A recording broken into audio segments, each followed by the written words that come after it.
कैलाश पर्वत, जिसे हिंदू धर्म में भगवान शिव का निवास स्थान माना जाता है, आज तक एक रहस्य बना हुआ है। इसकी ऊंचाई 6638 मीटर ऊंची है, जो माउंट एवरेस्ट से कम है। फिर भी आज तक कोई भी व्यक्ति इसके शिखर तक नहीं पहुंच पाया है। इसके पीछे कई कारण और कहानियां भी प्रचलित हैं। दरअसल कैलाश पर्वत हिंदुओं का एक पवित्र पर्वत है, जो कि तिब्बत में स्थित है। यह पर्वत 6638 मीटर ऊंचा है और इसे भगवान शिव का निवास स्थान माना जाता है। कैलाश पर्वत की चोटी पर चढ़ना बहुत ही मुश्किल है और अभी तक कोई भी इस पर सफलतापूर्वक नहीं चढ़ पाया है। कैलाश पर्वत की परिक्रमा करना एक महत्वपूर्ण तीर्थ यात्रा है। इस परिक्रमा को करने से पहले यात्री मानसरोवर झील में स्नान करते हैं और फिर कैलाश पर्वत की परिक्रमा शुरू कर देते हैं। यह परिक्रमा लगभग 52 किलोमीटर लंबी होती है और इसे लगभग 2 से 3 दिन लग जाते हैं। कैलाश पर्वत की चोटी पर चढ़ना संभव नहीं है, लेकिन इसकी परिक्रमा करना एक अद्भुत अनुभव है। इस परिक्रमा के दौरान यात्री कैलाश पर्वत के अद्भुत दृश्यों का आनंद लेते हैं और भगवान शिव का आशीर्वाद प्राप्त करते हैं। दरअसल ये जो कैलाश पर्वत है, वो कैलाश पर्वत तिब्बत में स्थित है, जो वर्तमान में चीन के अधीन है। यह पर्वत हिमालय पर्वत श्रृंखला का एक हिस्सा है और कैलाश पर्वत हिंदू, बौद्ध और जैन धर्मों के लिए काफी पवित्र स्थल माना जाता है। यानी कि जो ये कैलाश पर्वत है, वो कैलाश पर्वत तिब्बत में स्थित है, जो कि वर्तमान में चीन के अधीन है।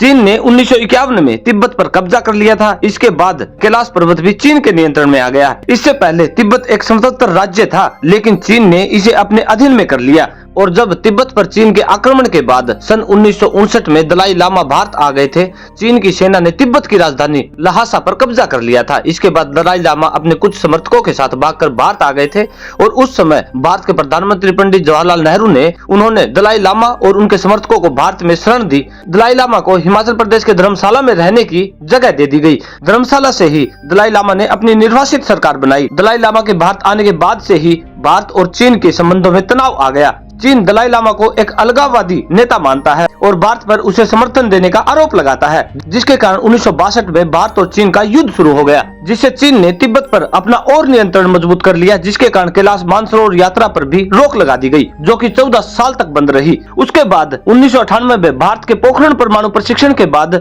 चीन ने कैलाश मानसरोवर यात्रा को अस्थायी रूप से रोक दिया, लेकिन बाद में इसे फिर से शुरू कर दिया गया। और फिर हुआ गलवान विवाद। 2020 में कोविड-19 महामारी के दौरान भारत और चीन के बीच गलवान घाटी संघर्ष के कारण यात्रा फिर से बंद हो गई। यह यात्रा 5 साल तक ठप रही और अब जून 2025 में फिर से शुरू हो जाएगी।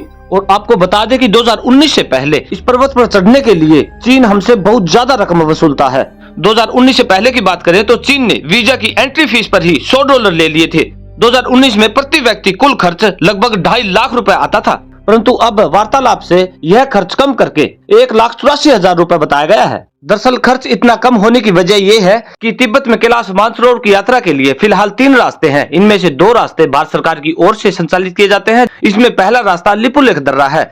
यह उत्तराखंड के पिथौरागढ़ जिले में स्थित है। यह सबसे छोटा और प्रचलित मार्ग है। यह मार्ग कैलाश पर्वत के सबसे करीब है। इस रास्ते से यात्री 2 से 3 दिन में कैलाश मानसरोवर पहुंच जाता है। दूसरा है नाथुला दर्रा। यह सिक्किम में स्थित है। यह मार्ग थोड़ा लंबा है, लेकिन आरामदायक है। इस रास्ते में यात्री 5 से 7 दिन में कैलाश मानसरोवर पहुंच जाता है।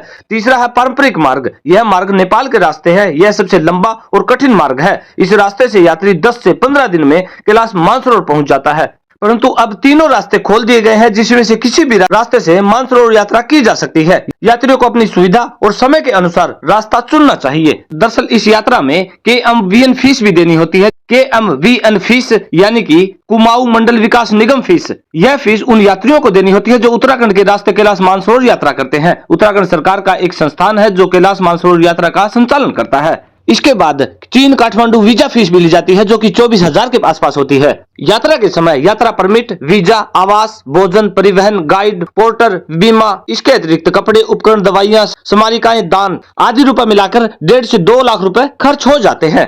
वैसे आपको कैलाश पर्वत के बारे में बता दें, यह पर्वत हिंदू धर्म, जैन धर्म और बौद्ध धर्म में पवित्र माना जाता है। कैलाश पर्वत को भगवान शिव का निवास स्थान माना जाता है और इसे एक महत्वपूर्ण तीर्थस्थल माना जाता है। कैलाश पर्वत की आकृति एक पिरामिड के समान है, जिसकी 4 दिशाएं हैं, पूर्व, पश्चिम और उत्तर दक्षिण। कैलाश पर्वत पर चढ़ना बहुत ही मुश्किल है। इस पर चढ़ने की कोशिश करने वाले कई पर्वतारोही अपनी जान गंवा चुके हैं। कैलाश पर्वत का मौसम बहुत ज्यादा ठंडा रहता है और शुष्क रहता है। यहाँ हमेशा बर्फ जमी रहती है। पौराणिक कथाओं के अनुसार कैलाश पर्वत के बारे में कई पौराणिक कथाएं प्रचलित है, जिसमें से एक कथा के अनुसार इस पर्वत पर भगवान शिव और उनकी पत्नी पार्वती निवास करती हैं। कैलाश पर्वत पर चढ़ने की कोशिश करने वाले कई पर्वतारोही की मौत हो चुकी है। इसके कई कारण भी बताए जाते हैं। कैलाश पर्वत का मौसम बहुत ज्यादा खराब रहता है, जिसमें हमेशा बर्फ जमी रहती है और तापमान बहुत कम रहता है। इसके अलावा कैलाश पर्वत का रास्ता बहुत ही दुर्गम, यहाँ खड़ी चट्टानें और गहरी खाइयां हैं।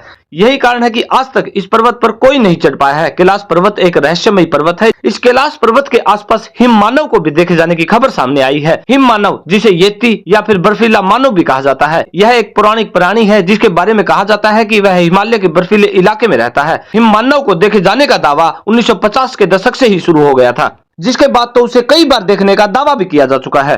इस कैलाश पर्वत पर भगवान शिव और पार्वती के रहने के बारे में कोई निश्चित समय या तारीख तो नहीं बताई गई है, लेकिन हिंदू धर्म में यह मान्यता है कि कैलाश पर्वत अनादिकाल से भगवान शिव और पार्वती का निवास स्थान है। पुरानी कथाओं के अनुसार भगवान शिव और पार्वती कैलाश पर्वत पर एक साथ रहते हैं। यह भी माना जाता है कि उनके साथ उनके पुत्र गणेश और कार्तिकेय भी रहते हैं।